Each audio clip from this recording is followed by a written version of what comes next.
Good Friday morning. Woo, it's chilly. Hey, welcome to Ice Age TV. Or is it the Dog Age TV as the puppies grow up right in front of our eyes? Wow.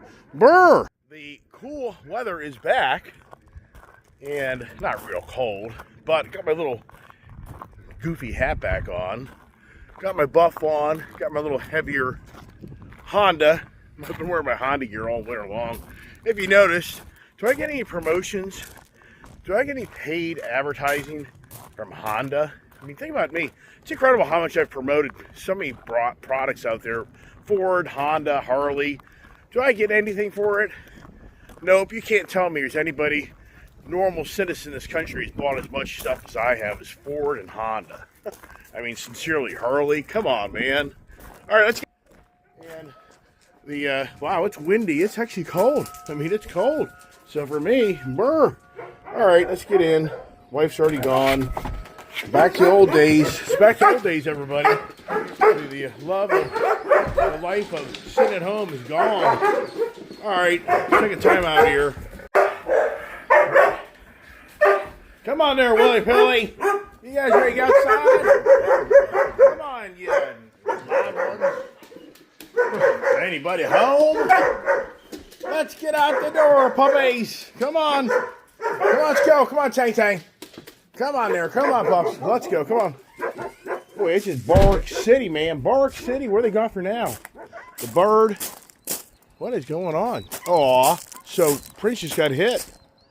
Prince just got, somebody just stepped on him or something. See that? Just like that. Prince is such a crybaby. I mean, he is. He is so sensitive. If just something nips him, he's like, ah! Poor little boy. All right, come on, pups. As they get bigger, it's incredible how big these dogs are getting, how they're the change of looks. Come on there, Prince. Poor Princey. Poor Prince just can't do any good, Kenny. Poor guy. All right. Well, today's supposed to just be kind of an overcast, partly cloudy, partly sunny day in 50s. So it'll probably be okay, per se. Camper's holding up. That's for sure. My electric heater element, I think, has gone bad, which that's a project. But, oh, well, it is what it is.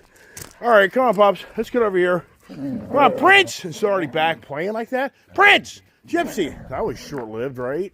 Come on, Prince. Gypsy! Looky here. Come on, puppies. Looky here. Come on. Yeah, that was short-lived of agony and pain. Wow.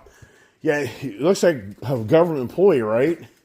Was Prince an example of a fired government employee that instantly starts crying and saying the world's over? But now Gail sent me some pictures, Gail's food and stuff. If you don't know who Gail is, I think you do. But Gail sent me a picture here of an article apparently written in the local paper. I can't believe Gail still looks at a newspaper. She's funny. My mom and dad, my dad used to go out of his way for years to go get a newspaper for my mother. Yes, to go to Starbucks and get the Washington Post. I mean, he did that for years. And so, who reads the paper anymore? It's all internet. So I think it's funny that Gail, had a clipping of a paper article. When's the last time you bought a newspaper? Anybody here? Anybody remember the last time you bought a newspaper? And all the newspaper boxes, they all disappeared. That's the story of my life. I just about killed myself getting a newspaper box. My good friend Ivan. You've heard that story. If you heard the Volkswagen and the baseball bat that knocked me out, about killed me, with a no parking sign in the back of my Volkswagen Rabbit. Oh, you had to hear that story. That was classic back in 1984. But anyway, so Gail sent me this picture of how there's apparently 91,000 available, good jobs in this D.C. metro area. Are you hearing this? There's a federal employee that's getting fired. It's like you can't go get another job. And I get the federal employees been there for their whole life, and they had the arrangements of having their friends and lifestyle and everything else. So Jesus Christ, you get a freaking pension. You can go work a second job. How many people do you know in this world that have, a pension from being in the military, the government, firefighter, police officer, and then they retire when they're 45 or 50 years old, and they're out there doing a whole other job, pulling another 100 grand, 200 grand a year. Who doesn't know these stories? I know these people live in my area that have these type of gigs. They work public service, good 25 years, and they get a good pension, and then they turn around and they start working again, and they have a hell of a gig. So all these federal employees that are getting let go, it's like my heart ain't bleeding for you, because you can go get a regular civilian job, and you can make probably close to what you made before, but now you're getting double pay. Give me a break. How bad can it be, everybody? But anyway, so the whole point was, with Gail, she's claiming that for all these government employees, she's implying that there's so many jobs in this area that why would you be worried if you live in this area and you lose your job, because there's going to be plenty more out there if you go have an opportunity. And that's the big complaint of small business, big business. They just can't find people to work. So it's so many ways it's so confusing. It really is, just because of the, on the one hand, the media machine is amping up all these people being let go. Now Donald Trump and Elon Musk aren't the nicest of people, but it's the resistance. I mean, are we witnessing the biggest resistance in modern times of our country, of the government? I think we are. I think we're witnessing the biggest resistance, and it's incredible how many people will side, but you're talking millions of federal employees, and then you're talking, thousands, if not hundreds of thousands, of businesses associated with the government that live off the government. So, I mean, sure, there's going to be huge resistance because there's so much stuff being gutted out and cut out. So here's the latest, Booz Allen. Booz Allen's is a huge, I used to work in the oil industry, and so we used to provide fuel for the GSA, the General Services Administration. We actually had contracts for supplying fuel for agencies in this D.C. metro area.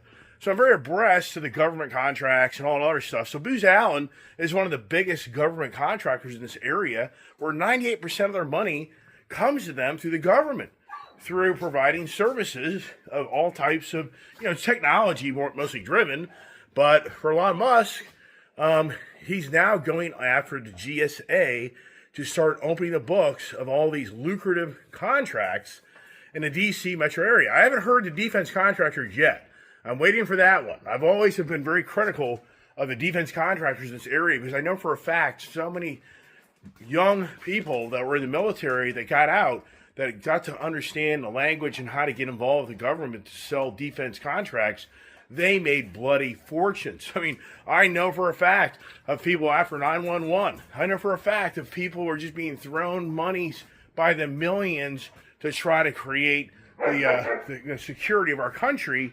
And they were making just ungodly amounts of money, where the government was just throwing anybody any money to get us to get aggressive against the Middle East and all the fiasco went through after the 9/11 terrorist attacks. So it's going to be very interesting when I hear an article. Haven't read an article yet about defense contracting.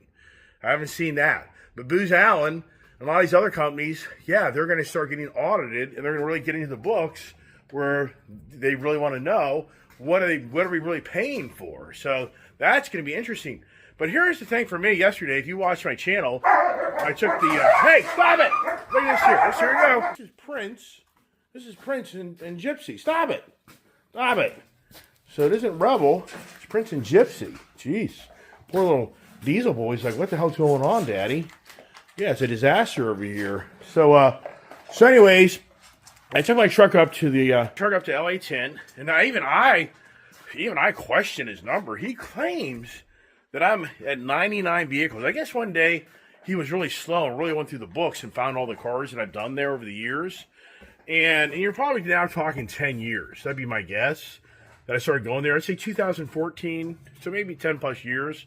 And so he claims I have 99 vehicles as of yesterday of window tint with that Ram TRX. But the reason I'm bringing this up about LA10 and about the defense contractors, this area, I have now walked into a few different businesses where the lights have turned off. So for LA10, February has been like their worst month for the most part since he's worked there. And so they're blaming it on the weather. But I'm thinking February wasn't really that radical. It was January. It was January that was kind of more the radical month with all the snow and cold weather. February, we've kind of bounced around here and there.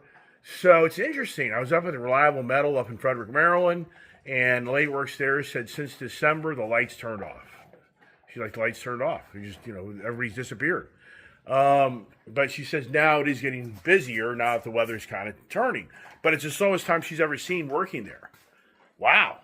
I mean, but I can honestly say that I've said this so many times, is defense contractors, the GSA contractors, the whole infrastructure area is so lucrative and so reliant on this government.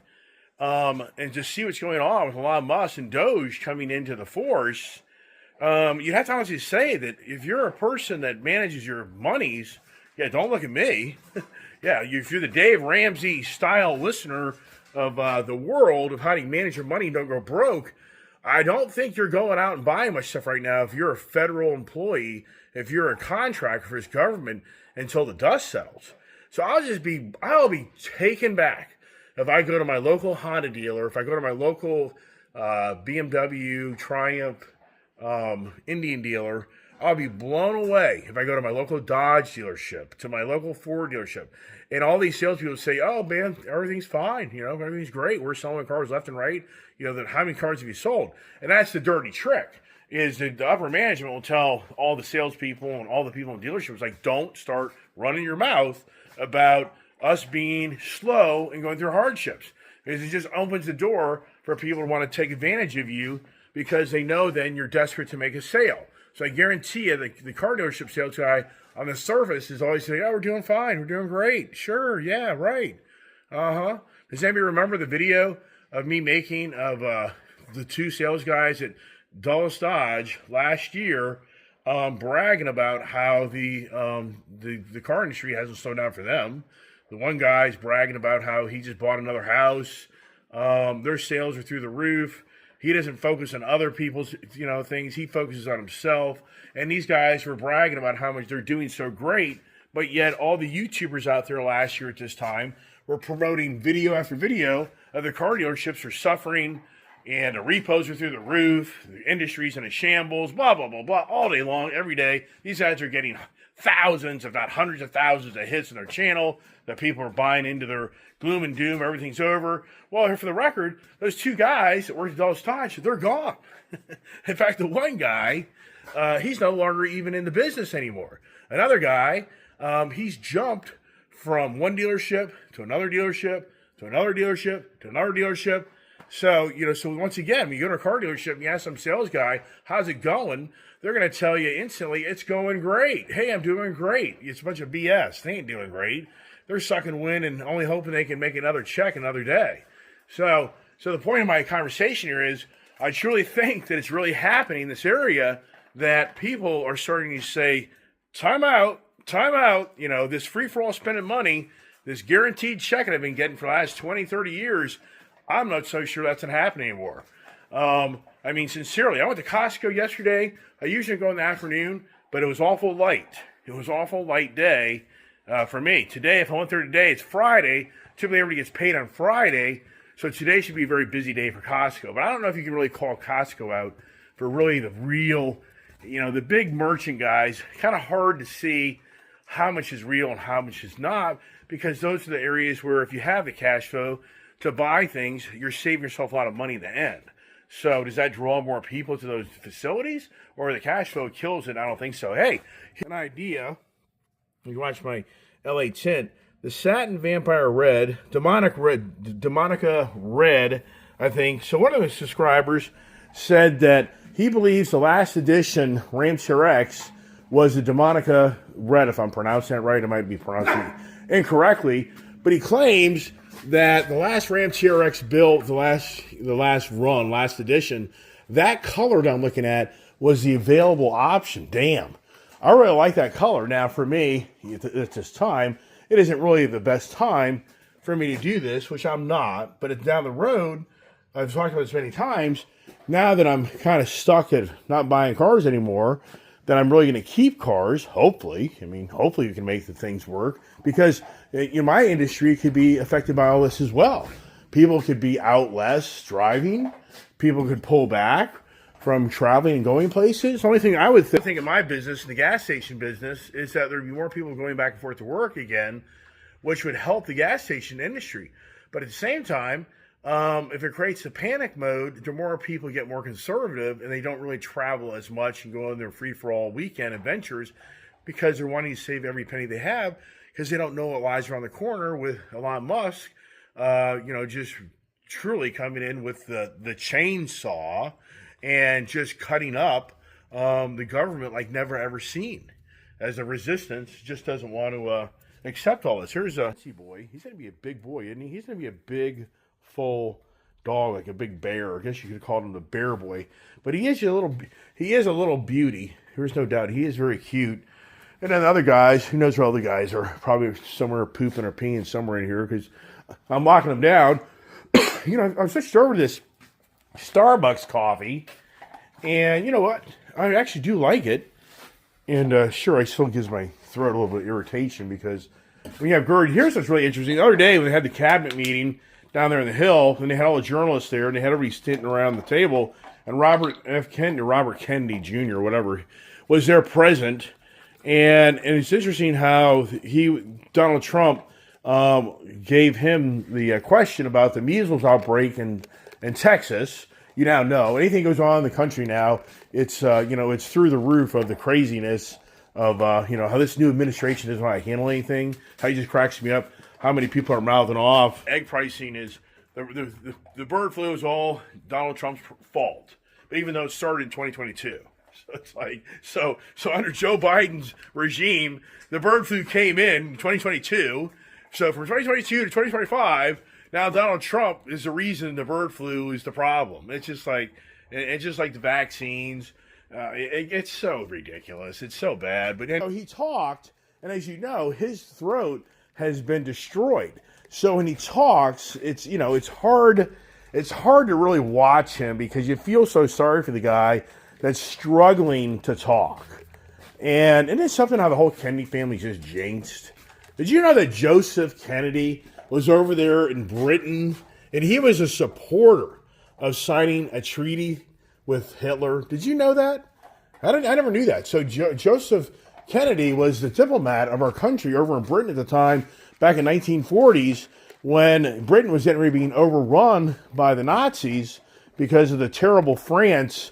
I mean, they totally screwed up. France, just after 5 days, well, you realize or not, when Britain agreed to go support France to fight against the Nazis coming into their turf, it was only 5 days of fighting before the French laid down their arms. And then the Britain made a huge mistake. In hindsight, they made a huge mistake. They put all their military and all their warfare over there in France, only to realize the French aren't going to fight. Brutal. And it's an incredible story to see the Dundalk story of how 300,000 troops, 100,000 of them were French, were evacuated from that, evacuated the edge of France back to Britain by using personal water vessels, and how they borderline just narrowly escaped the Nazis coming in and just obliterating them. And had the Nazis not pulled back and slowed down, they would have. It's an incredible story if you ever want to watch that, the World War II series. But here's the point. For Joseph Kennedy, he was over there supporting the cabinet members, the parliament in Britain, and he was Churchill was totally against bending to Hitler because he knew that there would never be a peace treaty. He knew that if they agreed to lay down their arms, the Nazis would move in and overrun them and rule their country, and it wouldn't be just a little part. Joseph and this other guy, the statesman of the Britain that was supposed to be possibly Winston Churchill, the prime minister, but he resisted the job. He didn't think he had the fortitude or the strength to do it, per se. It was more about his capabilities. He didn't think he could do it strength-wise at his age. And so for Churchill, he argued with them big time. And I've talked about this other day in my conversations. And he argued that they weren't going to sign that damn treaty. And they were going to fight till they died. And Joseph Kennedy was on the side of siding with Hitler. Wow. The whole point of the conversation is, for Robert Kennedy, the whole Kennedy family, Kennedy, what son crashed in the airplane 20 years ago? You can go through the list of the Kennedys, but the true beginnings of Kennedys, they were so, Joe Kennedy, back during the Prohibition, all the, back in the days, the 30s, he took out a lot of people, But anyways, so for the for us here on this incredible Doge coming into place in our country under our new administration. It's just incredible of what we're witnessing, but it's even hard to follow. But the resistance is there. So they're now talking more than ever how Kash Patel and Pam Bondi, they're the FBI, Attorney General, they have incredible internal resistance of people that just don't like them, and they're not going to try to help them. Where it's just going to, in some ways, force the hand to just clean house. But can they? I mean, that's the challenge. You know as well as I do.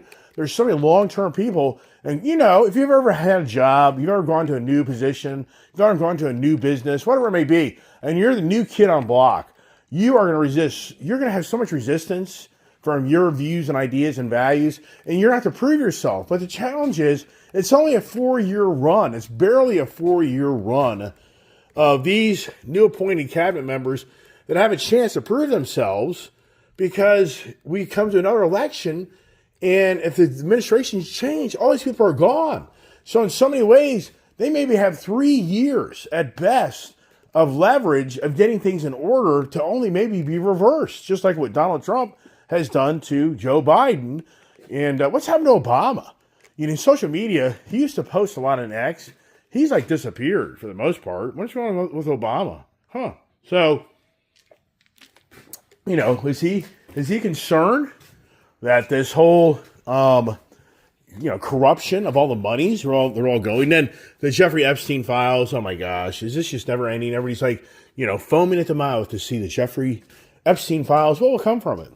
Even if they expose all these people, what will come from it? I mean, sincerely, oh my gosh. And just to see the long-term people in office that continue to run their mouth every day. Elizabeth Warren, that lady just never ends, runs her mouth all day long, fighting the resistance to this changeover.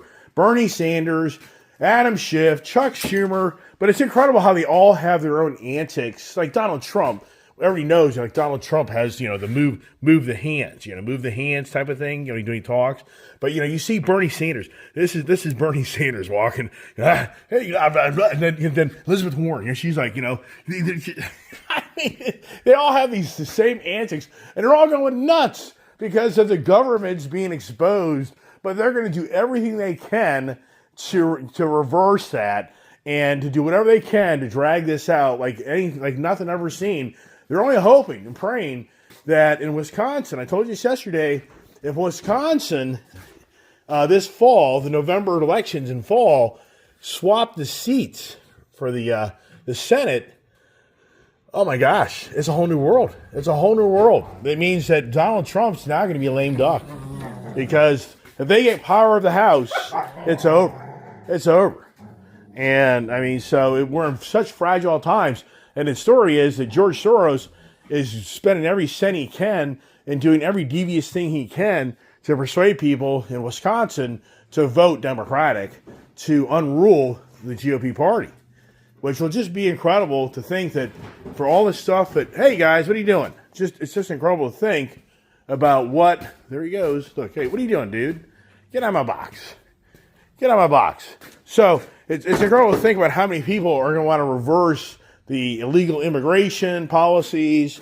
People are going to want to reverse the exposure of the government that's taking your money and spending it foolishly. How they'll want to reverse no tax on tips, no tax on overtime, no tax on Social Security. And you just go through the list of what the Democratic Party would do instantly if they get back into power, on how they're going to take and they're going to try to reverse all these things that Donald Trump has done. They'll probably try to reverse the tariffs. Hey, the tariffs is a real thing. I mean, March 4th is the deadline for Mexico and Canada to come to the table and honestly say that they're doing everything they can to stop this ridiculous drug infrastructure that's coming into our country through those two countries, and also the illegal immigration. And so Donald Trump's position is, if they can't prove to him that they have ramped up the enforcement of drug seizure, drug arrest, and shut down the border crossings, he's not bending on his 25% tariff. And now he's done a double-double on China. He did a 10% tariff on China, but he's doing another 10% on China to irk China with all their goods. So a lot of people are speculating if this stuff really does play out, if Trump really stays heavy on the hand and he doesn't bend, and Canada and Mexico don't bend, they say, the gloom and doom is around the corner. I mean, the true beginnings of this country really starting to slow down and go a different direction. I mean, here's the thing. So many people got so rich off of Joe Biden. They did. If you were a stock investor, you made so much money. If you were anybody that was trying to start the green agenda of getting into the charging station infrastructure, getting into making batteries, solar panels, chip makers, semiconductors, the open checkbook was huge for you to get involved in that and make money to start a new business. So it's incredible under Joe Biden.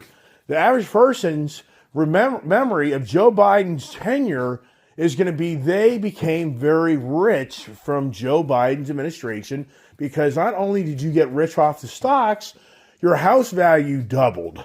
Your assets in so many ways grew by a third or more. So it's incredible to think about how Donald Trump, his policies to run a more strict and more abiding law-driven society is going to make this country possibly even more expensive and less wealthy, because you can see the stock market lose a lot. A lot of people have 401ks. They'll start bitching about how their 401ks died by 10, 20%, maybe 30%.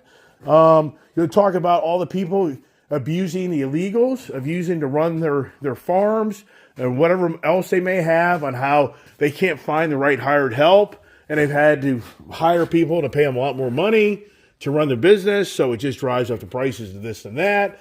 And then we're right on the edge. Today, Ukraine and the United States sign a mineral deal for the reimbursement for all the monies we spent there in the future of their protection. But does Putin agree with the deal, and does the war actually stop? And then does Israel and the Hamas really stop the killing to the Palestinians and the Israel? Do they really stop killing each other for the second term of their agreement, second phase? I think the first phase is coming to an end. So for under Donald Trump, I mean, sincerely, we could witness in our country actually a worse times in some ways because of all these things. Now, I get long-term, no doubt, long-term, the better for the country of getting other countries to have to play by our rules, since we have to play by their rules, and getting better infrastructure for our own, bring it back home, but it won't happen overnight. So, and that's the challenge. You know as well as I do, it takes time for things to be built out, infrastructure and decisions and to change and blah, blah, blah. And that's the thing they're saying right now is for the government, they just don't work at this rapid pace like a guy like Elon Musk does, that comes in and starts rattling everybody's nerves and gets to change. It just doesn't happen that quick in government. That's a huge challenge because they're putting deadlines. I'm putting like a March 4th or March 7th deadline for the GSA to be audited with all these contracts, with all these different contractors in this area like Booz Allen, to open the books up and to see really what our country is paying for. Are they abusing the government's lackadaisical, giving money out for the wrong reason and too much money? We all know those stories as well. So the point is the Doge works at a rapid pace, but our government doesn't. It doesn't work that way. And so you have to say to yourself, how can they come to close the books on all these things that are being tasked? Just like the people that were supposed to respond to Elon Musk's email, are you alive? What'd you do? Look at the resistance to that. So it's resistance like never seen, I think, in modern times in our country. And would you say that half the country is for it and the other half isn't? Would you say that a third of the country is against it and 2/3 are for it? I mean, what do you think? Do you really think that the country in general are happy with Trump coming in and Elon Musk being part of it and just gutting out the government? But what's it going to do for you at the end? That's the thing. In the end, what do you and I get from this? Do we get cheaper fuel? Do we get cheaper food? Do we get higher incomes? Do we get, so a lot of things. So Brian today, so I got to get out of here. So that's it. I try to keep it 30 minutes, and I just try to keep the conversations going on the Ice HC Morning Conversations. It's just about, me thinking out loud of ideas and views and thoughts, and I always appreciate those that, respond back. and put their 2 cents in, because it's good to hear of others. And just like a guy reached out, so cool. Advin Blank, is that what they call it? Advin Blank is a Mueller little clutch assembly that I ordered, this back ordered. A gentleman reached out the other day, and he said, hey, Advin Blank is a company that actually sells that exact same thing, and they have them in stock. And you know what I did? So last night, I went on the internet, and let me see if I can find it here on my pictures. And so last night, I went in, and it's called, see, Advin Black. And I went there, and I actually ordered that part, and that part is right there to the part is available, and so I'm getting the part right away. So I'm going to cancel the West End Motors Moeller thing. But here's the point. Here's a gentleman that listened to my channel. He heard about the Harley clutch kit story, and he reached out and helped me get that part sooner or later. And I even think that part is a lot less money. I can't remember exactly, but I think it's a lot less money too. So the Advin Blank, if you just saw that, then you saw everything else about me. You can go ahead and go to that website if you're looking for any Harley Davidson. It's a newer generation Harley Davidsons that this fits in most of these models. So just so you know, so anybody out there feels like they're clutch, and there is a guy out there that did a clutch pressure thing, and he said it's half the pressure of what it used to be. So that's it. That's it, everybody. Thanks for watching my channel. Appreciate everybody's support and comments, and I hope everybody has a blessed day. And stay tuned for more adventures on Ice Age TV. God bless.